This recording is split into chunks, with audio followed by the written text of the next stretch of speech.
contribute to the conversation. A little bit about why I started the roundtable.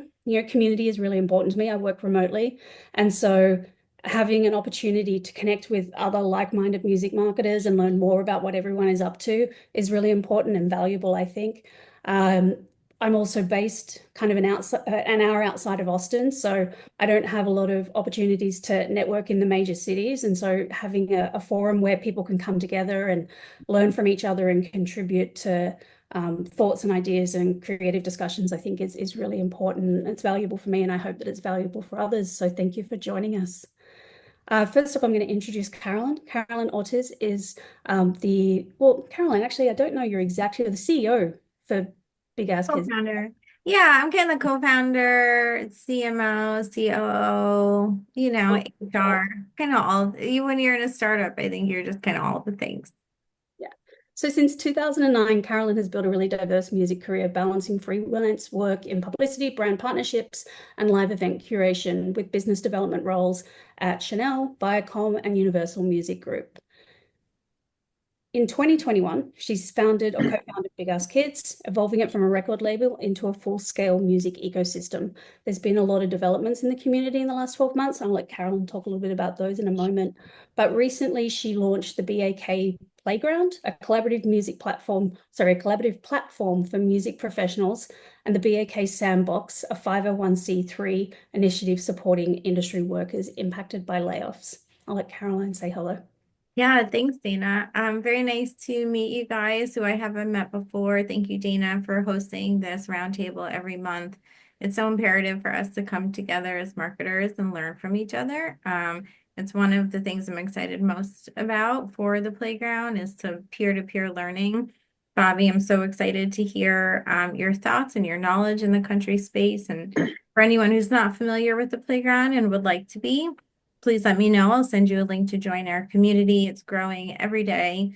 And an exciting development is with the Music Man distribution platform that we launched at the end of last year. So artists that distribute with Big Ass Kids now get memberships into the playground and an account manager to make sure that they're hiring the freelancers in our platform. So it's a really nice ecosystem of artists who are working and active and hiring with vetted music professionals who are looking to work with music artists and get more involved in the music industry. So if you're interested in learning more, let me know and we can chat. Thanks, Carolyn. I'd love to give a warm welcome to our guest today, Bobby Dirienzo. Bobby is a seasoned music marketer with experience across multiple genres. He's worked at the Country Music Association and Universal Music Group in Nashville, leading campaigns for artists like Brothers Osborne and Jon Pardi. Now he serves as an account lead at Venture Music. He's overseeing the marketing and content strategies for multi-platform and emerging artists. And Bobby clearly has a wealth of knowledge on the topic that we're going to dig into today. And so we'll get started. Yeah, thanks. I'm honored that you guys enjoyed just our chats together enough to want to have me on and just kind of talk about my experience in Nashville and the country music industry in general. Well, we're excited to have you here. I know that one of the topics that you wanted to talk about was community-based marketing. So I think if we take that really broadly, let's look at what the values are for marketing to country music fans. Let's start there. Yeah, so that really came up from our initial discussions, just talking about marketing to country music fans in general. And the word I kept coming back to was community. Community is really, really important to that listenership. The values, we talk about music values a lot at work, brand values for artists. And for country music fans, those values are things like community, relatability, storytelling, nostalgia for a certain kind of subgenre of country music fans, authenticity, and accessibility. All of those things are particularly important to the country music fan. They want to feel like they really know you, and that you're their peer, as opposed to maybe in pop music, there's kind of like an idolization that happens, and that's part of the allure. You're idolizing a larger than life kind of person, where in country music they really want to feel that connection with you, and that kind of lends itself into how you market to them. You want to talk to them like you're reachable, that you're on their level. You want to go to places that have really strong community bases. Like Facebook might be a forgotten platform for certain genres, but it's still really important to the country music community because it's still a great community based social media platform as opposed to a very swipe focused kind of fleeting adrenaline hitting platform like a TikTok. So it's interesting that you say that Facebook is still really, really important. That's something that I definitely see with the clients that I work with in the genre as well. But on the flip side of that, are they slower to adopt new platforms or tech? They can be, and yeah, they have been in the past. Going back to the kind of adoption of streaming in general, the country music fan was slow to adopt streaming platforms. They still like their terrestrial radio. There's still a lot of country music fans who do like terrestrial radio. There are Texas country specific artists who make their whole career um, catering to kind of that Texas country, Texas radio audience. But when other genres were adopting streaming, um, the country fan was more than happy to keep doing what they were doing. And also, that also allowed platforms like Pandora to have early success with the country music fan because it was more in line with what they're used to. With radio, you have your station and they're choosing the song for you. And Pandora had that same, like that familiar user experience for them. So Pandora had a lot of early success. And then also on the industry side, country radio was so much more powerful and influential than other genres, radio and other genres. So they were able to kind of push back on the industry's adoption of streaming in general. They would even go as far as kind of holding songs hostage, basically being like, we're not going to support your song if you support this music on streaming initiatives. Now that's changed. Obviously, they had to change. And now it's kind of funny to hear radio programmers be like, well, how's the song streaming? So now they're looking at it as an informational tool about what they want to bring to their station as opposed to the enemy. But I don't think other genres had the same level of pushback to the technology on at the industry level. And then back to the country music fan, they just like what they like and what they're comfortable with. So they weren't going to necessarily fight to be using a new piece of technology to listen to their music if the industry wasn't going to be forcing it on them. Amazon Music was also able to convert a lot simply because they had them as Prime members, and these country listeners were essentially free agents. They didn't really care about streaming, and Amazon was able to be like, hey, we have this, you already have the streaming platform, so if you're going to give it a try, why not give it a try over here? So yeah, on the streaming side, that was the biggest thing. What's your thoughts on SoundCloud and the value of SoundCloud to that audience? I don't right now. I see it mostly used as a way to share music with their super fans and their kind of the community they've already built. Like I work with country artists and will leverage SoundCloud to share unreleased music. Um, I don't see it as a big discovery platform for country music fans, in my It's experience. Yeah, I mean, I feel the same way, but what's interesting is that in some of the research that I've done recently for like artists with some of the clients that I'm working with, it looks as if they have a large profile on Pandora. They will typically have a similar size audience on SoundCloud, which implies to me that there's some kind of correlation, but I Hmm. can't quite figure out yet what the value of that correlation is. Right. What about things like merch and show tickets? Are they actively purchasing? Once they feel like they know the artist and they're engaged, are they buying in? Yeah, one of the things I love about the country music fan is, again, back to community. Um, they they appreciate The stuff that some other genres take for granted, the live experience is really important to them. A lot of these country artists sound incredible live. I actually personally like country music live far more than I do when I hear it on the radio. I just think it translates so well. So these fans, not only do they want to be in the same room as you, they want to be close to you. They're there for sharing that live experience, and they are super willing to buy merch.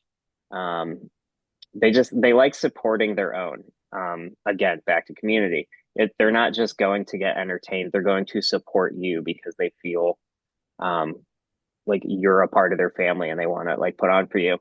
And also, they will have a lot of interest in anything that allows them to get closer to you, like meet and greets, VIP experiences.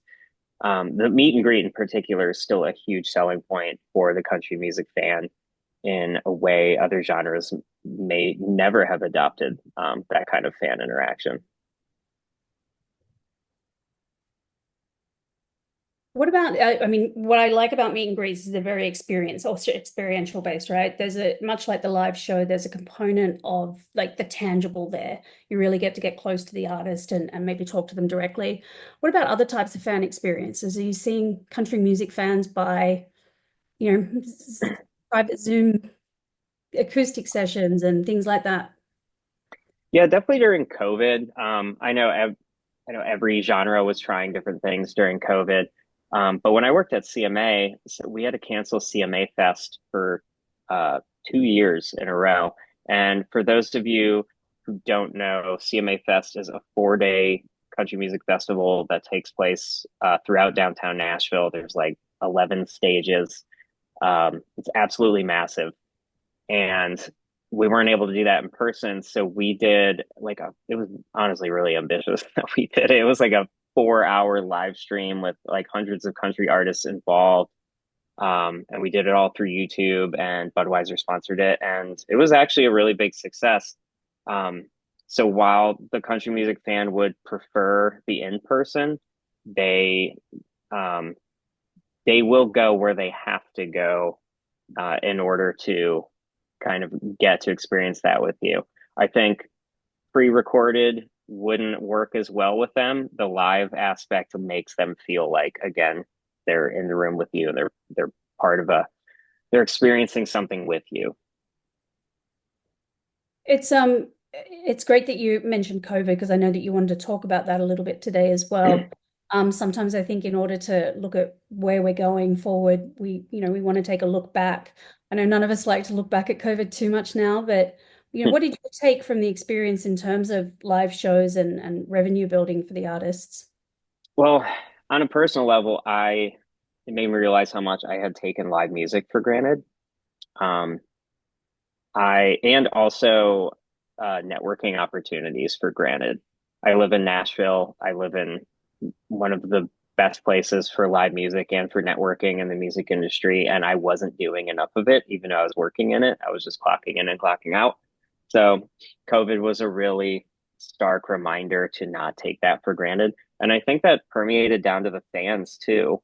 Um, Not that people weren't going to shows, we've just all come back with a much needed um, jolt of energy and excitement and appreciation for it. And I think the genres that translate well to the live experiences have benefited the most from that. And I put country music right up there at the top of the list. Um, as far as revenue opportunities, the country industry needed a jolt in innovation on the digital marketing side really bad. When I started, they still treated digital separately from marketing. A lot of these labels and even marketing agencies that specialize in that space would put them in silos like, well, this is marketing, this is PR over here, this is all the physical marketing stuff that we do. You're digital, you're over there, you do your thing. And it was really, really weird to me. It made no sense. COVID forced the industry to stop lying to themselves about those being separate and forced them to not just include digital in the big picture more, as opposed to being more of a reactionary tertiary piece, but to even lead the strategic direction and discussion. So that needed to happen very badly, and that is definitely a pause. That's good for the artist, and it's good for the fans who, prior to COVID, um, probably missed out on shows simply because they weren't being promoted on the digital platforms where they were living, or they missed out on new releases because they weren't being promoted where they were spending time online. Um, and again, on a personal level, I couldn't have been happier to have chosen kind of digital marketing as my pathway into music once all of this started to happen. It was a big change. It was a really big change. Well, in terms of, when those two areas started to come together, obviously it's about growing fan communities, so where they are and where you can nurture the opportunity. Let's look a little bit at maybe what the value of Facebook is in that marketing plan, email and text as well, and Mm-hmm. content. If you'd like to pick one of those and start wherever you'd like. Well, I guess so. We call it mid-funnel marketing at Venture. We're talking about email, SMS. Um, there was just such a big opportunity for the country music genre to capitalize on this desire for community that wasn't being taken advantage of, and still kind of lags behind. Um, these these labels have teams and these artists have lists, but they're kind of just there to check a box. They don't do a great job at taking advantage of it. Whereas, um, like at the agency I'm at now, it's really important that whatever we're doing at the top of the funnel, um, discovery content on social media, there's an element that's going to allow fans to get down deeper into SMS or email. So we've seen a lot of success with SMS and the country music fan. It definitely feels more personal than email. Um, I work with a couple artists in particular who have really, like, these are artists who kind of blew up in the early 2000s, and their fans just absolutely adore them. And they can text anything, and the fans just get so fired up over it. And this is a typical trait for the country music fan, and it's not something that's taken advantage of by every artist team that definitely should. As far as Facebook goes, uh, when you're looking at running ads to streaming or touring, for example, some genres, it really is only going to make sense to focus on like Instagram stories or TikTok, but Facebook Reels and Facebook feed, even for certain country artist fan bases, makes sense. Facebook feed is not for every fan base, that's for sure, but definitely in the country space more than other genres, that is a relevant place to devote advertising spend to. And then on the content side, just really straightforward content marketing strategy, straightforward in terms of messaging, uh, making that emotional connection as simple and straightforward as possible. No, not a lot of, I guess, slang, internet deep cut jokes. Like some of the stuff you can do with pop music on TikTok, it gets in really into the lore of just TikTok culture in general. You're not really doing that with country music. It's very straight up like, um, man, doesn't it suck when this happens? And then your piece of content. That's what they don't overcomplicate it, don't oversell it. Just feel like this is what I'm going through. Can you relate? And they respond well to that.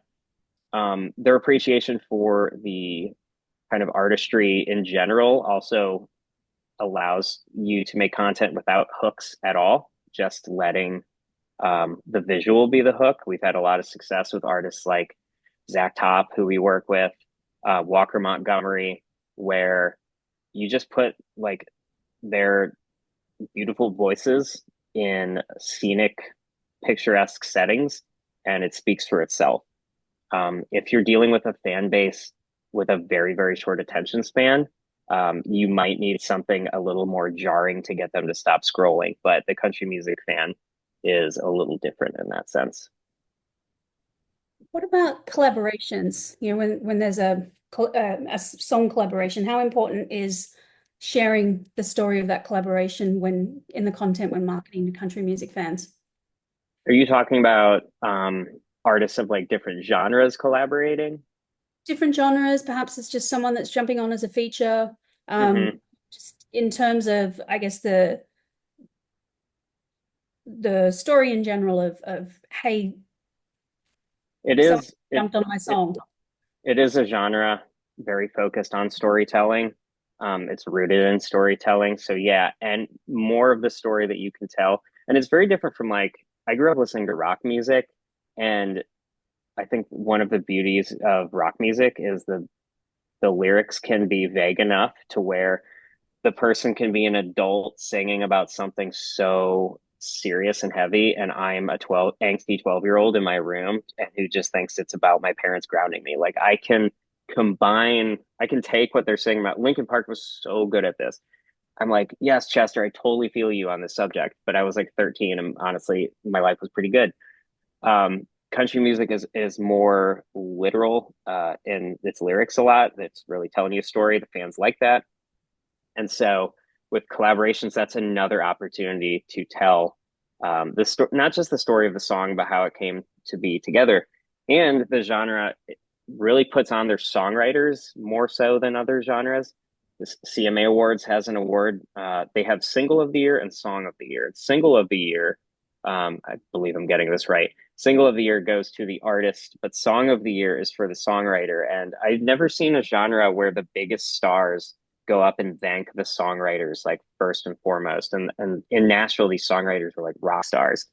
Honestly, I think it's that's the dream to be a rock star songwriter. You never have to leave, you never have to go on tour, and outside your little bubble, no one knows who you are. That seems pretty good to me. Um, so yeah, all that to say, even if you go to Nashville, if you've ever been to a writers round, every person is speaking to the meaning of the song before they play it. Um, I'm my parents are from the Northeast, so I'm a little impatient. So I'm like, all right, let's get it moving. Let's get on to the next song personally. But people love that. They come to Nashville just for that experience. And when there's a collaboration, that's just one more thing they get to talk about. Carolyn, I know you had a question. Would you like me to ask it or do you want to hop in? Yeah, I'm just wondering, it seems like, Bobby, when we first talked about this webinar, you had mentioned how like you guys have a really incredibly engaged local music scene and different than other genres. You go to Nashville, you kind of walk down, I forgot the name, the Music Row, right? And you just Broadway. Broadway, right? And it's Hmm. like restaurant after restaurant with like more than one band playing at the same time. So it feels like this genre in particular is so supportive of indie artists. And I'm wondering if that's a true statement, and how indie smaller artists connect with fans in country versus ones that have become a superstar or kind of on their way to becoming a superstar. So I would say the indie country um, kind of community is still a work in progress, not from a talent standpoint. There's so much talent out there, but from like industry support, I guess. The major labels in Nashville still, like when I moved here 12 years ago, it was still very much the majors. It's like if streaming did anything, it kind of uh, it shrunk the people who are able to afford to keep playing in the game, and that kind of left the major labels. And but I would say over the last few years, with all these independent distributors, that's a big one. Once these Nashville artists didn't need these either really big companies or even like this like CD babies of the world, that now there are like local distributors where they can actually talk to people. They have a team. They're not just using online tools. Like it's leveled that playing field a lot. And also now major labels aren't the only ones who have access to great content creators. And I would argue that some of the best content creators are either independent or they're with smaller shops. Maybe they used to be with majors and got laid off or just didn't want to do it anymore. And the Nashville indie artist community of all genres, they have access to that now. But like you're a New Yorker, I'm sure that's something that's been um, evolving for a much longer period of time than it how it's been evolving in Nashville. But I'm really excited for where it's headed. Like East Nashville in particular has this great identity to it already, musically and stylistically, that's kind of separate from what you see in Music Row, which is more mainstream country, and the kind of music you hear on Broadway, which is a lot of cover bands and things like that. So it long answer, it's still very much a work in progress, but the tools are there for the first time for those indie country artists. I love that. I love that there are these local distributors popping up that are focused on artist development. I think Hmm. it's so important. That's exactly what we do at Music Man, and we can see the results of that every day. That's Yeah, I my attention. I have to shout out Command Shift. That's a Nashville-based one. Um, that's doing really great things. And I remember meeting with one of their founders, and they just get it. Like some people are in this for all sorts of reasons, but when you talk to someone who's in it for the same reasons you are, which for me personally, that's um, just helping artists gets me out of bed in the morning. It just fires me up. Uh, when you talk to a distributor and that's kind of their same attitude, like that's what gets them out of the bed in the morning. It's really exciting to know that distros like that exist, and it's not just the behemoths that you have to deal with anymore. Yeah. Yeah, as much as music artists are going independent, so are music professionals, and the layoffs forced it. But Hmm. we're thriving. We're thriving, and I love the synergy of independence across the board in music. It's good for the marketplace in general. And honestly, it's good for the majors to be pushed. Otherwise, they get stagnant and bloated.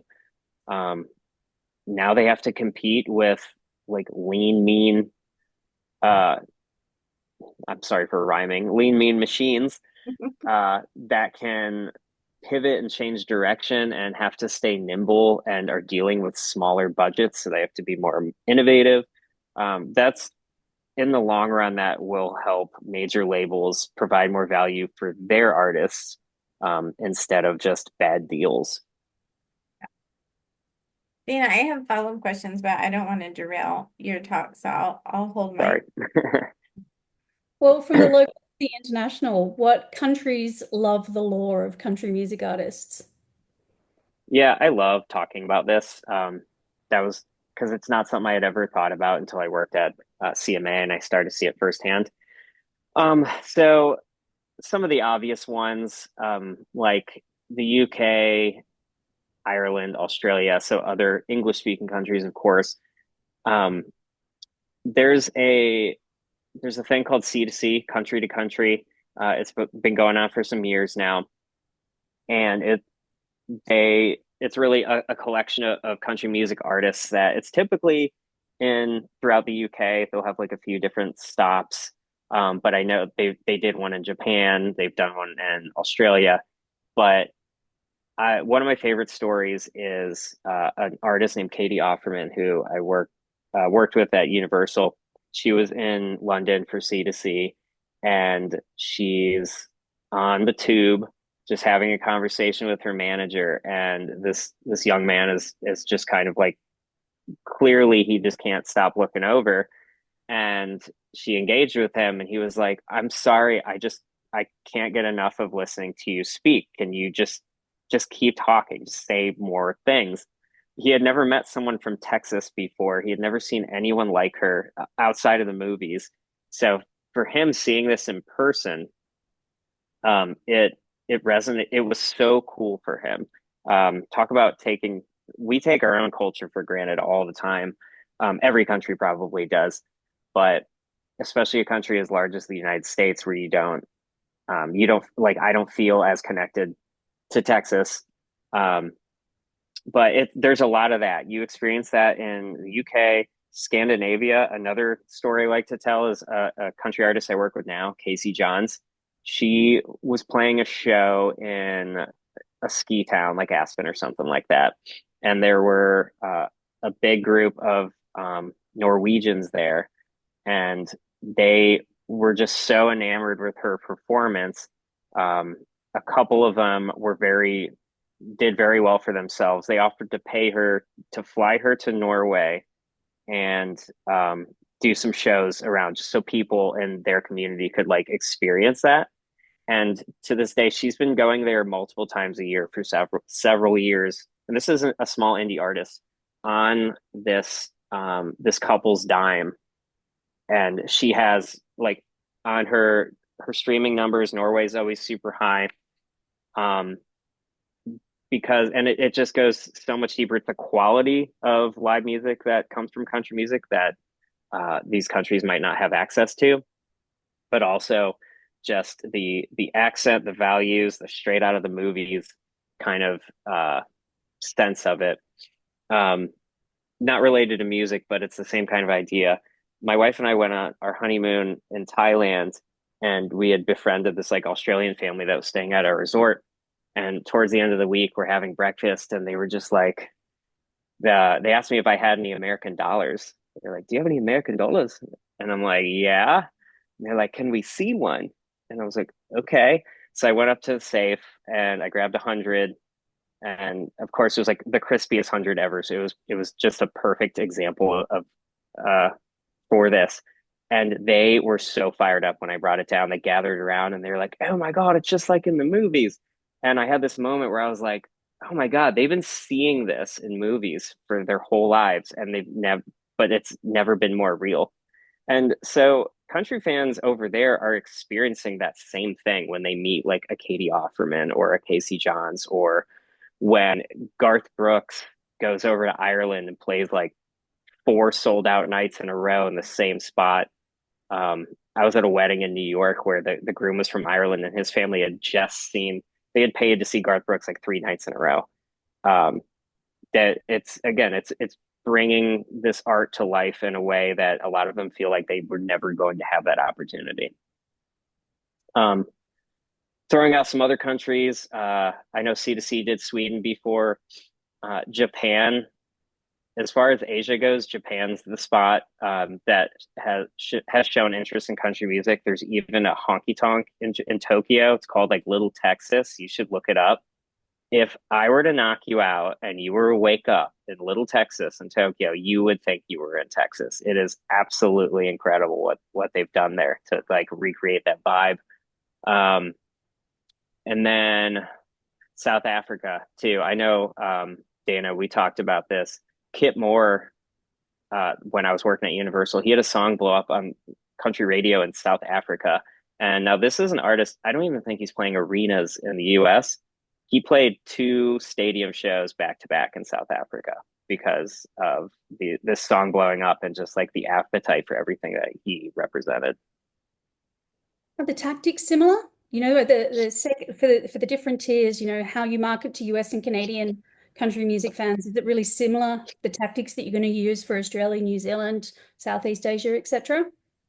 Yeah, I think if you were to like effectively hyper target, I guess, a content strategy, it would be tough not knowing the culture being there. So as a content marketer, you're in the US, your best bet is to do what you're doing here.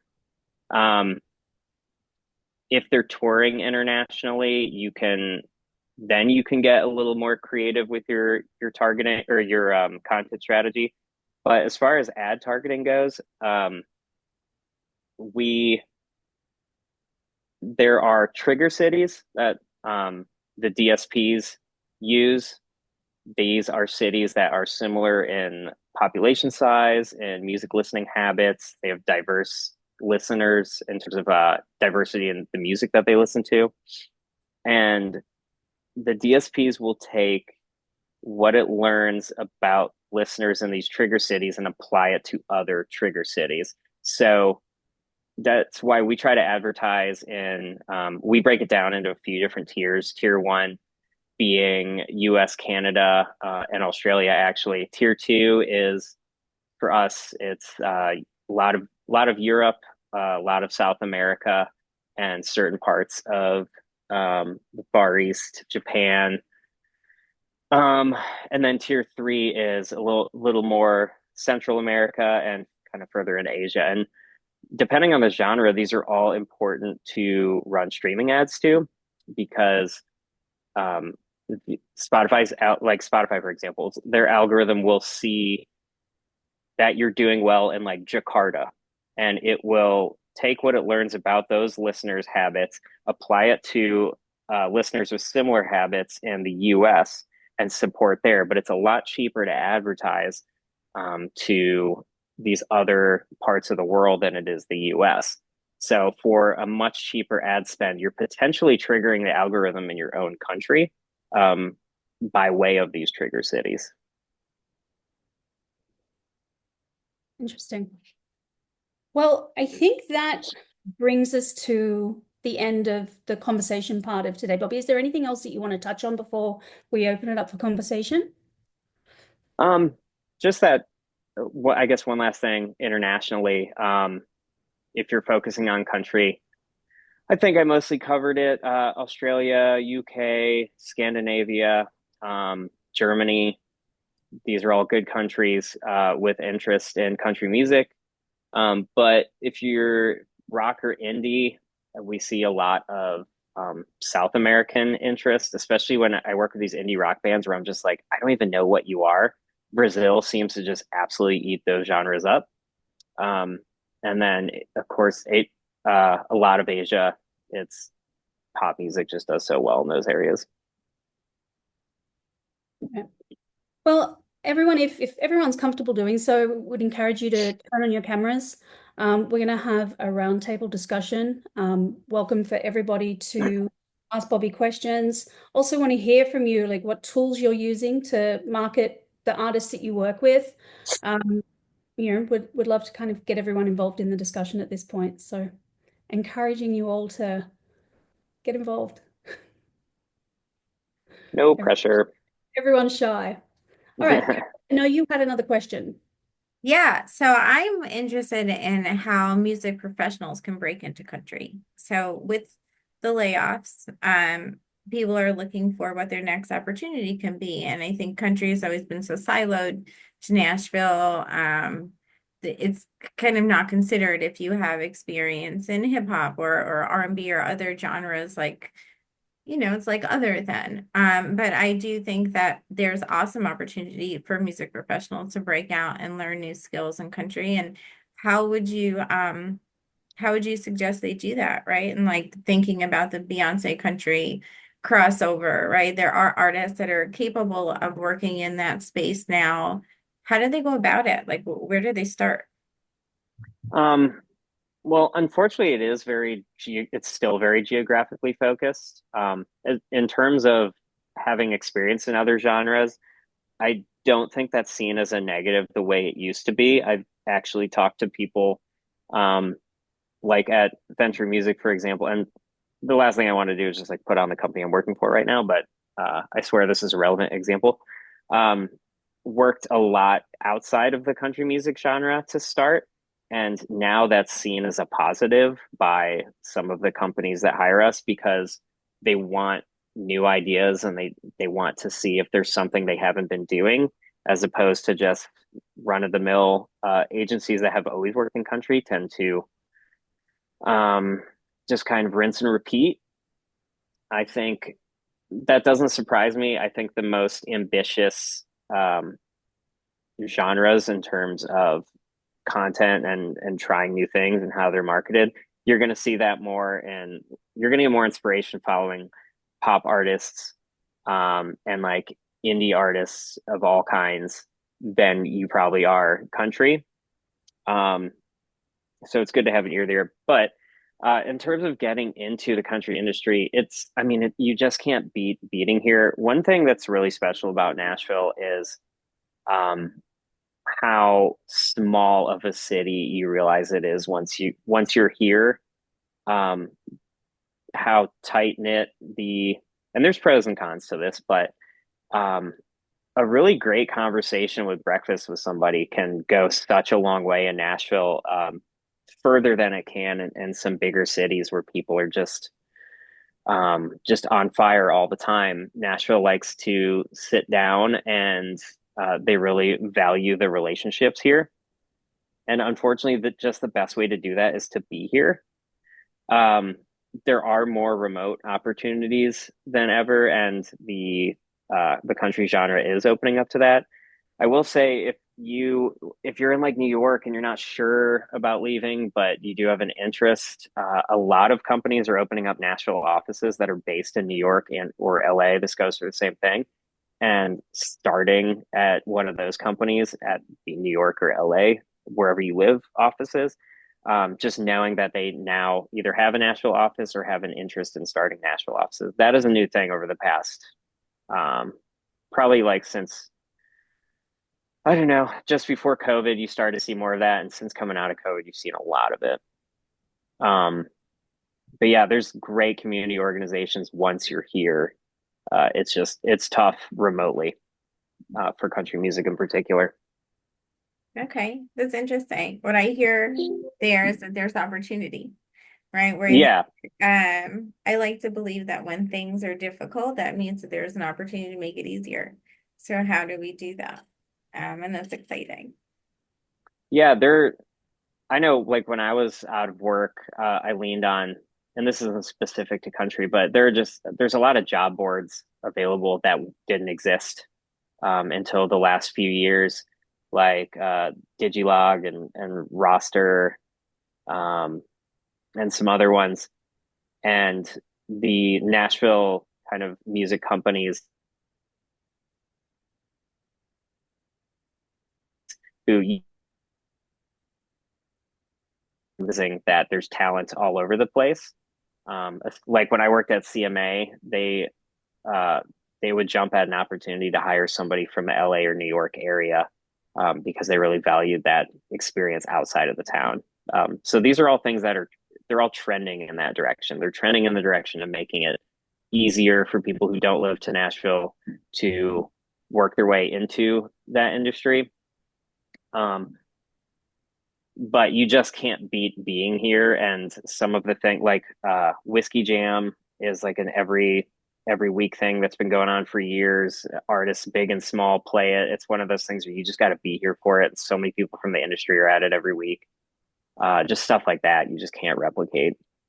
It's called Whiskey Jam. Whiskey Jam, yeah. That's so cool. I've never heard of that. Yeah, um it started at a much smaller bar in like uh close to Music Row, and now it's on a much bigger bar on Broadway. And there are some weeks I've never heard of any of the artists, and other weeks you're like, holy shit, that artist is playing Whiskey Jam. Like Post Malone's in town and he's going to do Whiskey Jam. So it's just one of those things that reminds you of how small the town is and how the country music community is. Very cool. Hi, I have a question. Hi, Melissa. Hi.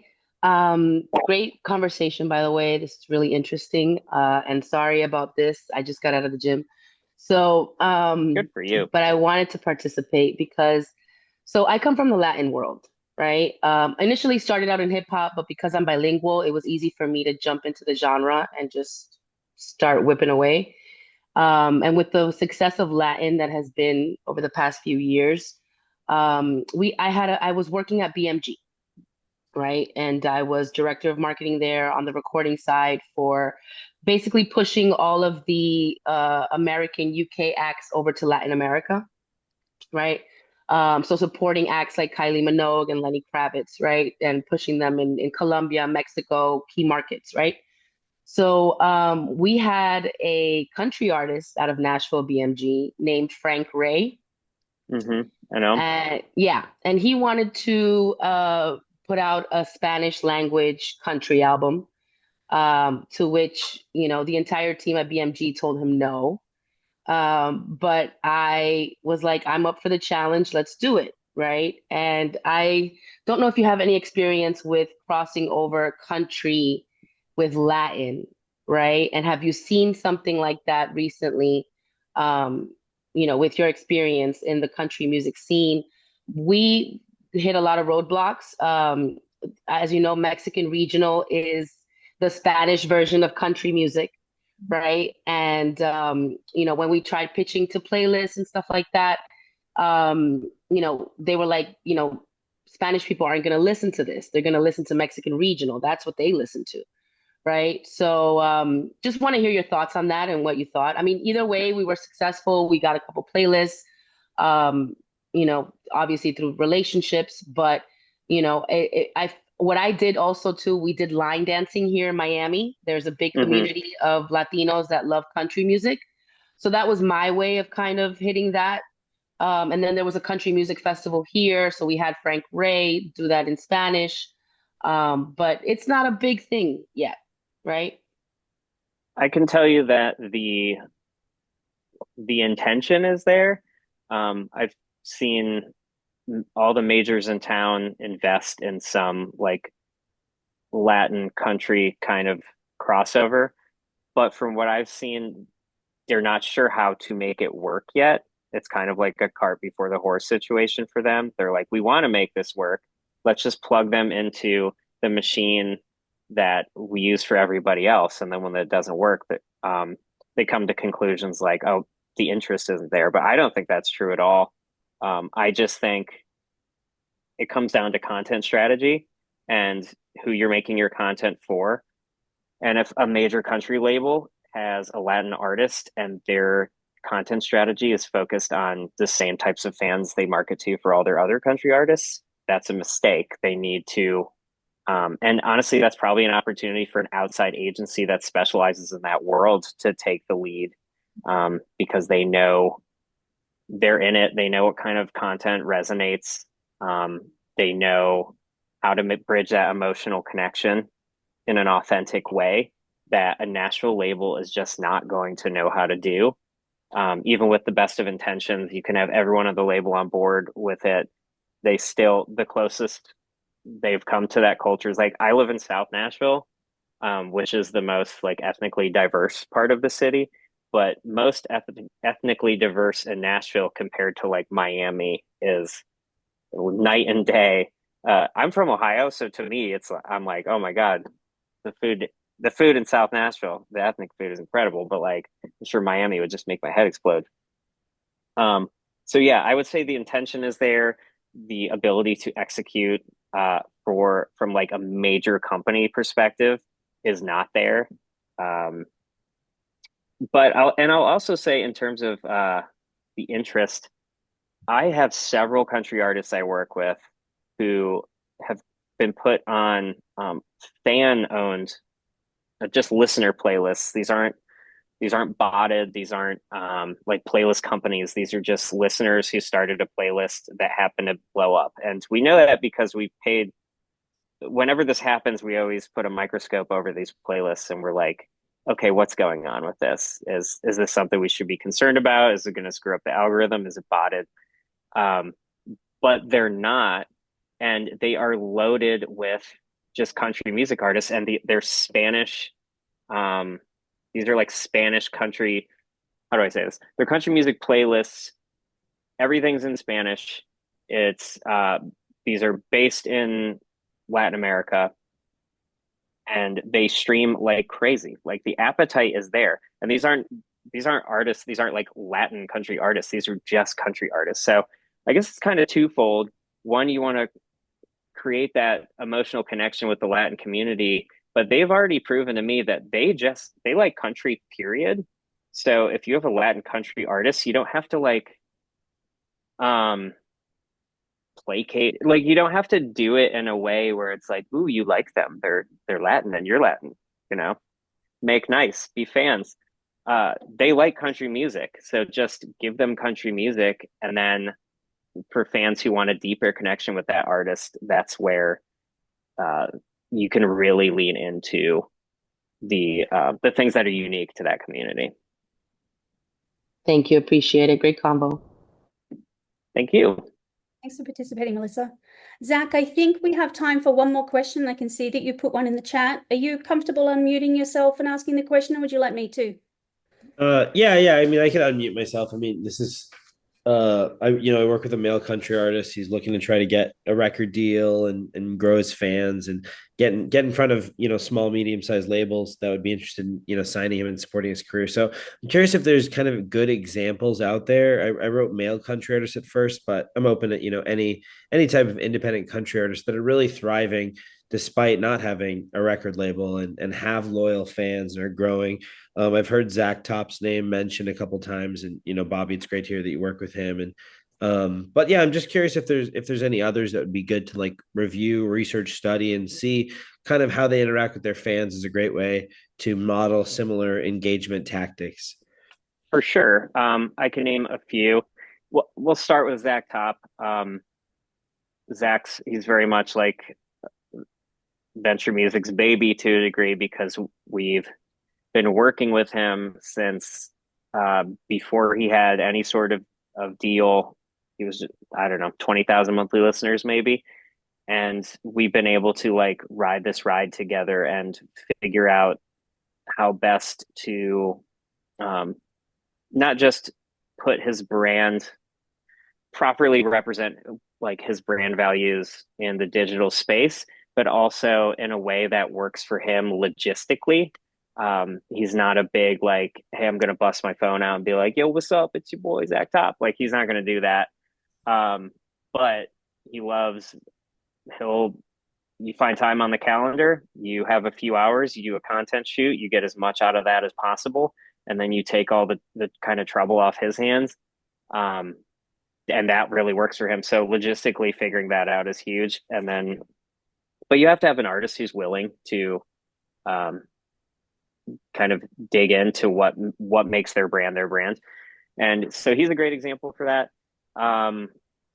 Ashley Ryan is a good one. She was working with us for a while, and she actually got a really good advance from a distro in town. So she was able to kind of like get the financial support that a label might give her, but with a very different type of deal, the type of deal that comes from a distro. A lot more flexibility. So I think she's a great example, and she was another one that we were fortunate enough to kind of like ride up the ride together. I'm working with an artist right now named Walker Montgomery. He had a really great 2024. I think his stuff is good to watch from.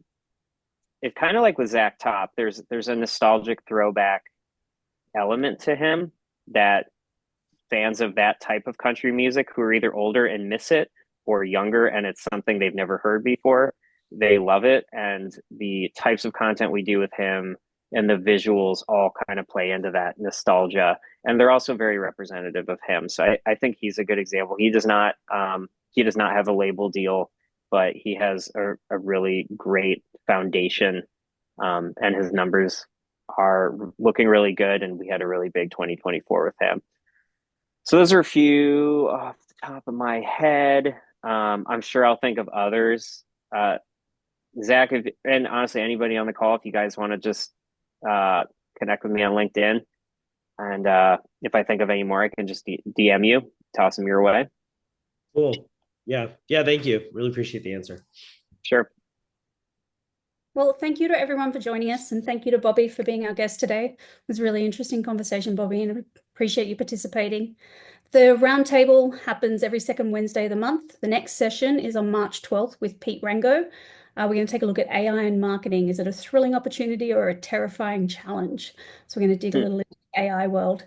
As Bobby mentioned, feel free to connect with any of us online. And thanks for joining us again. And I'm going to hand over to Caroline to close out.